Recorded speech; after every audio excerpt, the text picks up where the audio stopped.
जिल्हा जालना तालुका घनसांगी संपूर्ण महाराष्ट्रातील कर्जमाफी करण्यात यावी याकरिता आमरण उपोषणकर्ते गणेश मंडपे यांनी अशी माहिती दिली की 4 दिवस झाले आहे. आजपर्यंत प्रशासनाने कोणतीही दखल घेतलेली नाही. उपोषणकर्ते गणेश मंडपे यांनी माहिती दिली आहे, जोपर्यंत कर्ज माफी होत नाही तोपर्यंत माझं उपोषण चालूच राहील. माधव न्यूज महाराष्ट्र संपादक सुरेश पोटे. जय जवान जय किसान.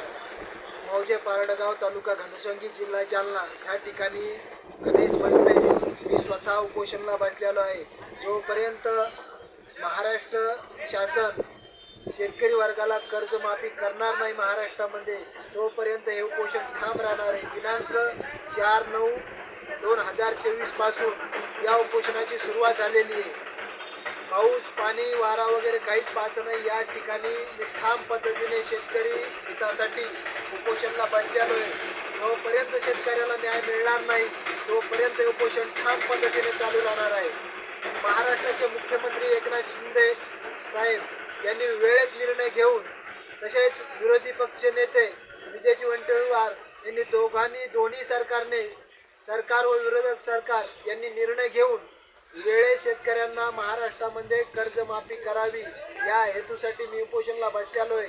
आमरण उपोषणचा आज 4था दिवस पूर्ण केलेला आहे. तसेच शेतकऱ्यांनी आपल्या पद्धतीने पाठिंबा द्यावा. हे उपोषण मौजे पारडगाव तालुका घनसांगी जिल्हा जालना ह्या ठिकाणी चालू आहे. महाराष्ट्रातल्या सर्व भागामध्ये कर्जमाफी झाली पाहिजे या हेतूसाठी ठाम पद्धतीने आम्ही निर्णय घेतलेला आहे. सर्व गावकऱ्याच्या वतीने या ठिकाणी पाठिंबा आहे व शेतकरी वर्गही आपापल्या पद्धतीने पाठिंबा देतो. या ठिकाणी ठाम पद्धतीने उपोषण चालू राहणार आहे. तरी महाराष्ट्र सरकारने वेळेत निर्णय घ्यावा व कर्जमाफी करावी. जय जवान जय किसान. जय जवान जय किसान. जय जवान जय किसान.